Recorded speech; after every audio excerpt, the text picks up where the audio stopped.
अगर मालूम पड़ जाए शरीर में गांठ है या रोग है तो प्रयास करो कि शंकर भगवान पे जो बेलपत्र चढ़ती है उस बेलपत्र को जब हम चढ़ाएं तो जो दोनों पत्ती के मध्य का जो भाग होता है, 3 पत्तियां होती हैं तो मध्य में दोनों पत्ती और बीच की पत्ती के बीच में जो डंडी होती है तो उसको स्पर्श कर अपने हृदय की बात कहकर देवाधिदेव महादेव को बेलपत्र समर्पित करें। डंडी का जो मुख होता है वो अशोक सुंदर की ओर होना चाहिए जब हम शिव जी को चढ़ाएं, अगर शरीर में गांठ है तो। और फिर देवाधिदेव महादेव को जब हम जल समर्पित करते हैं तो जल चढ़ाते समय जल के पात्र को 5 बार रोकना पड़ता है। जया, विषहरा, शामरी बारी, दौतली, देव। और बाद में जब देव का नाम आता है तो पूरा की पूरा जल समर्पित कर दिया जाता है। उस जल को कटोरी में झेलकर घर आकर उस जल को पियो। 15 से 20 दिन बाद फिर से जांच करवाने के लिए जाओ, बाबा चाहेगा तो गांठ गलना प्रारंभ हो जाए। शिव भक्ति कर अगर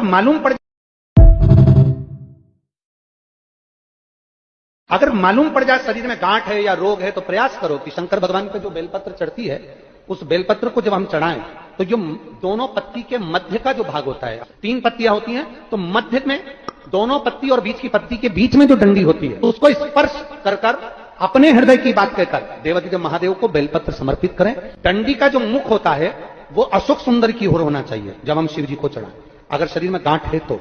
और फिर देवाधिदेव महादेव को जब हम जल समर्पित करते हैं तो जल चढ़ाते समय जल के पात्र को 5 बार रोकना पड़ता है। जया, विषहरा, शामरी बारी, दौतली, देव। और बाद में जब देव का नाम आता है तो पूरा की पूरा जल समर्पित कर दिया जाता है। उस जल को कटोरी में झेलकर घर आकर उस जल को पियो।